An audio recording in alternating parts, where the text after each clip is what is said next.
Happy New Year.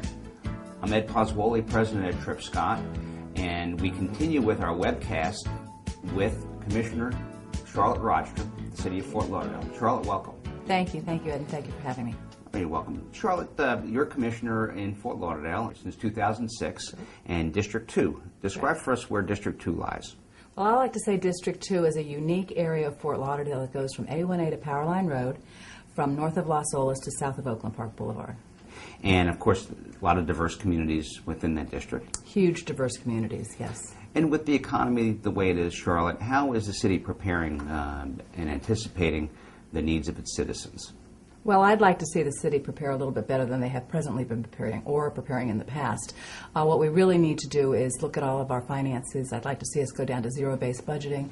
We're going to have a loss in revenues. We're going to have a loss in the gas tax. We're going to have a loss in franchise fees. The amount of money that the city is going to bring in is going to be substantially lower than it has been in the past. We're going to need to work within a different type of budget. Our budget has increased over the last 3 to 4 years. It's basically doubled in size, and I think there's plenty of government waste. We need to go through it with a fine-tooth comb and find those particulars out so that we can save the essential services, keep our employees employed, and maintain everything that you're used to living for and living in Fort Lauderdale. So the essentials are really to protect essential basic services of the city?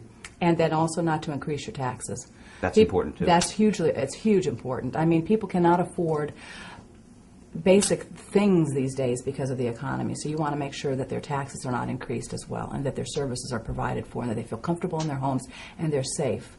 That would lead me into the public safety issue as well. You know, we want to make sure that if crime does take a slight increase, which it may because of the economy, that we're well prepared. How have you addressed that? I initiated in a couple of the meetings, the conference agenda meetings that we had at the Commission, the possibility of redeployment of our police force in order to address that. Take from the areas, for instance, the horse patrol, the marine patrol, the bicycle patrol, and see if we could get a consolidated group of police officers that were primarily interested in focusing on the heavy crime that we have in the other areas. And they sent out an application. They had more than 40 applicants apply, I think close to 70. We have a 40-man unit now. It's called the Special Unit, and we use them for whatever we need to do with the drugs and the crime that goes on. So a more efficient use of the current police force. Exactly, and it's working great. Good. So that's a good thing. And with respect to, you mentioned plans, is the one of the discussion points that the city is beginning to undertake is the development of a strategic plan. What's been your role with that? Since I've been elected in 2006, I've asked for budget workshops. We have not had budget workshops. We've had a goal setting. And what has been consistently happening in the past is that the Commission would give a list, I call it a wish list, because there's no way you can afford to do all that, a wish list to the city manager, and then the city manager would budget to the wish list, and that would be an increase in your taxes. So what we really need to do is find out how much money we really have, we can afford to live on, and then we need to make our list of improvements to the city based upon the money we have. A prioritization and best utilizing the city revenues. Right, and knowing, in fact, what our funds are really going to be. And if we budget workshops sooner and we come up with a strategic plan sooner, we'll be able to handle that in a more efficient way when we go forward. Well, in the next couple of years, the key really is for the city to protect essential services. Yes. Mm-hmm. And without increasing taxes. Correct. That's the two main issues, and the public safety issues, of course. Right. And one other point that's always a big issue in the city is development. Or some sort of planned development. Where have you stood on that since 2006? Well, you know, development, redevelopment, economic development, all of that are issues that are going to be very important, especially now. In 2006, we came up with a comprehensive beach master plan that's being in the works. I believe it's in planning now, being looked at, and we will go through the final processes of approving that plan and making the necessary amendment changes to the ULDR in the future. That will take care of the beach area that was a large group that put me into office the last time. The other flip side of it is the other parts of the district, which is the areas that are in the near downtown, the downtown, and the outskirts of the downtown area. Those areas are in very need of redevelopment. Those areas, I've approved a lot of projects in those areas to try to get the economic development going.